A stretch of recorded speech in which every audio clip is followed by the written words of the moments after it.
réaction à la vie urbaine, à la vie dans la capitale, à Paris, et en même temps à mon activité de photographe de sport au milieu de la foule des grands stades. J'ai un peu saturé de tout ça, quoi. J'ai eu envie de m'intéresser à autre chose que l'humain et naturellement, je me suis tourné sur tout le reste du vivant. Donc là, on est en train de quitter la région de Nairobi pour aller chercher le territoire des animaux. Partout où l'homme a voulu prendre la place, a voulu s'installer, a voulu exploiter, a voulu cultiver, la vie sauvage a disparu, a reculé à chaque fois.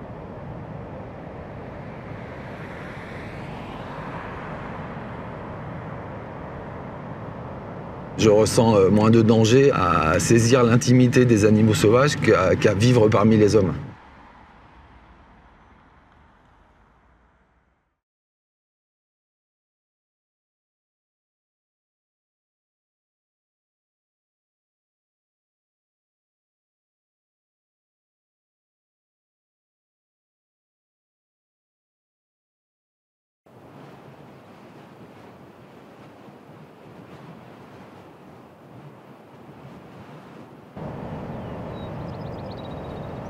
Ça m'intéresse de voir vivre ces animaux de manière très simple, en fait, de photographier leur quotidien. Ça me fait du bien parce que je retrouve un peu la part animale qui est en moi, en fait.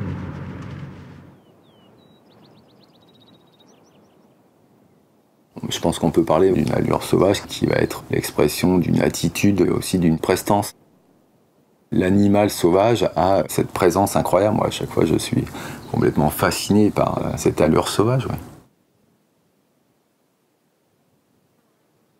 Cette quête, pour moi, elle est sans fin, en fait, parce que chaque fois que je reviens ici, j'ai toujours de l'inspiration. Je suis toujours comme un gamin, je retrouve mon regard d'enfant sur toute cette beauté.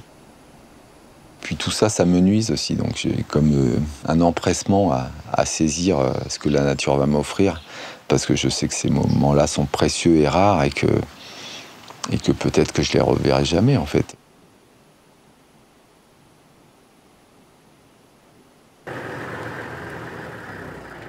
Hi, Laura. Hey. You are here? Yes. Long time, eh?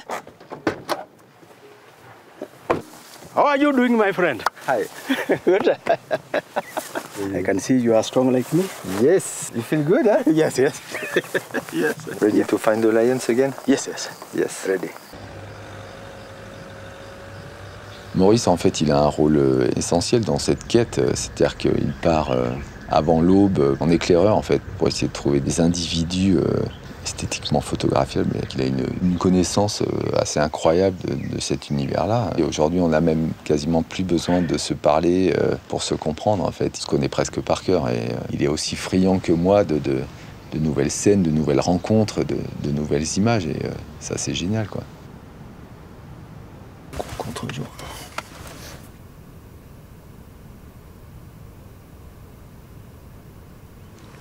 L'arbre est mou, mais... il baille.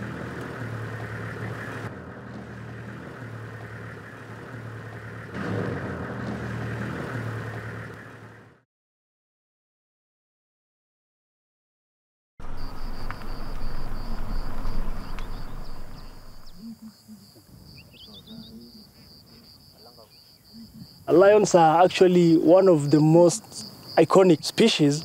Sometimes some of them will just do some things that will move you emotionally. I've developed sort of a connection or a bond with these animals. They are like good friends. Yeah, they're like, some of them are like my best friends. Some of them I've known them since they were cubs. Il y a du monde, hein. Je sais pas combien il y en a peut-être 200 buffles, là. 200, 300 buffles. On a juste le bruit du vent dans les herbes. L'allure des félins, c'est cette présence, cette prestance, cette fierté, cette beauté naturelle. Les animaux, ils jouent pas des rôles, quoi. Je veux dire, ils ont du charisme sans avoir besoin d'en rajouter, en fait. De partager quelques moments avec eux comme ça me fait du bien. C'est presque thérapeutique, quoi.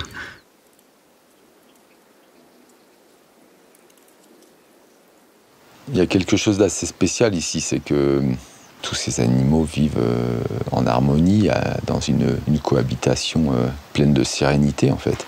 Ça te fait un peu oublier qu'il peut y avoir effectivement, avec les grands prédateurs qui sont tout autour, des moments incroyables de férocité et en même temps sublimes, parce que ça fait partie de ce cycle de la vie et de la mort dans cet environnement-là.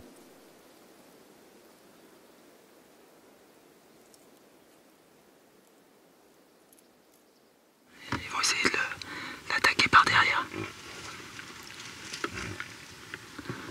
Ah merde, il est parti dans les fourrés.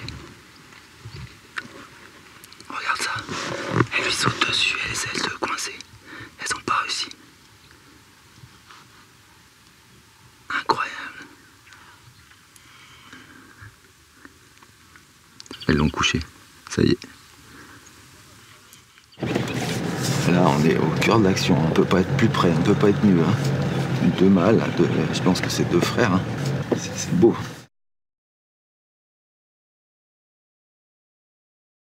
Qui mieux que le lion peut incarner cette allure, quoi. Il impose sa présence, il impose sa prestance, il impose sa force.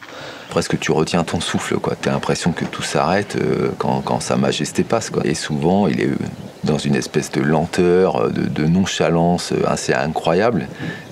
Et pourtant, il dégage quelque chose d'énorme, quoi. C'est difficile de rester insensible, quoi. Ou t'as peur, ou t'es fasciné, ou t'es sous son emprise, en fait, quoi.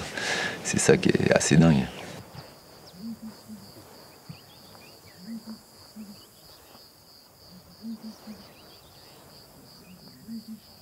Avec les lions, c'est vraiment flagrant parce que t'en as pas un qui se ressemble en fait et tu vois qu'ils ont chacun une personnalité. C'est ça que j'aime vraiment. Photographier l'individu plutôt que l'espèce en fait. Aller chercher le trait de caractère d'une gueule, une expression, un regard. Souvent les gens me disent oh, mais ça me rappelle mon père ou mon grand-père ou un acteur célèbre. C'est assez étonnant de voir le regard des gens en fonction de leur propre histoire et de leur propre sensibilité, quoi. Je peux être vraiment très touché à la fois par la beauté du monde sauvage et par sa fragilité en fait, face à toutes les menaces qui pèsent sur lui, quoi. Ça me rend très sensible et très empathique. Je me dis que leur sort et le sort de mes enfants est complètement lié et ça me touche, ouais, ça me touche profondément.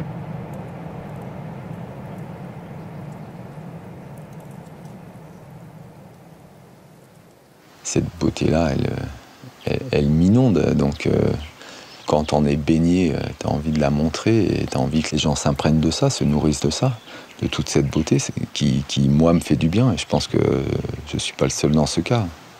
Et je suis un éternel optimiste, donc j'ai toujours l'espoir qu'on va pouvoir changer les choses. Je ne sais pas si une image ou 1000 images peuvent changer les choses, mais si j'avais un fusil, ça ferait un mort, mais avec un appareil photo, ça fait un éternel, quoi.